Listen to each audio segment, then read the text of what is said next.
Characteristics of Obiter Dicta. Obiter Dicta are the observations made by judges which are not essential for deciding a case. Though they do not form binding law, they have their own importance in the legal system.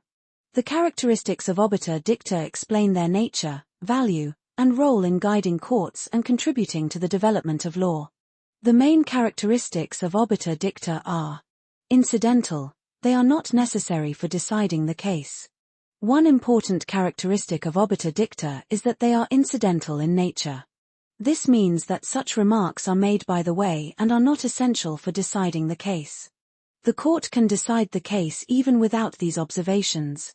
Since incidental statements do not affect the final decision, they do not form part of the ratio decidendi.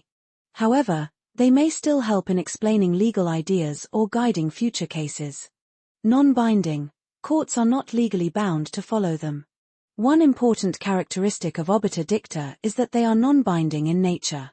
This means that courts are not legally bound to follow Obiter Dicta in future cases. Unlike ratio decidendi, Obiter Dicta do not create compulsory law.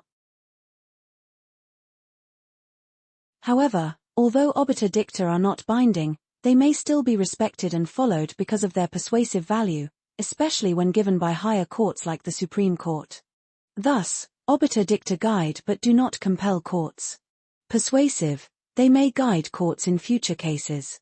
A key characteristic of Obiter Dicta is that they are persuasive in nature. Although they are not binding on courts, judges may consider and follow them if they find the reasoning sound and convincing.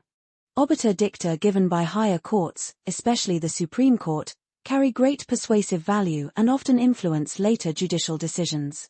Thus, Obiter Dicta help in guiding courts and contribute to the development of law.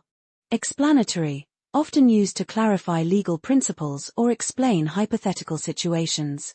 Another important characteristic of Obiter Dicta is that they are explanatory in nature. Judges often use Obiter Dicta to explain legal principles, clarify doubts, or give illustrations to make the law easier to understand.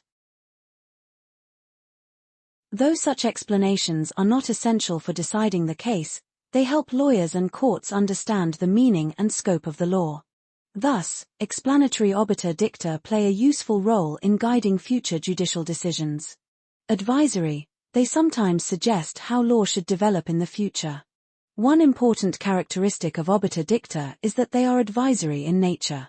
Through Obiter Dicta, judges often give suggestions or guidance on how the law should be applied or developed in the future. These remarks act as advice to legislators, courts, and legal scholars.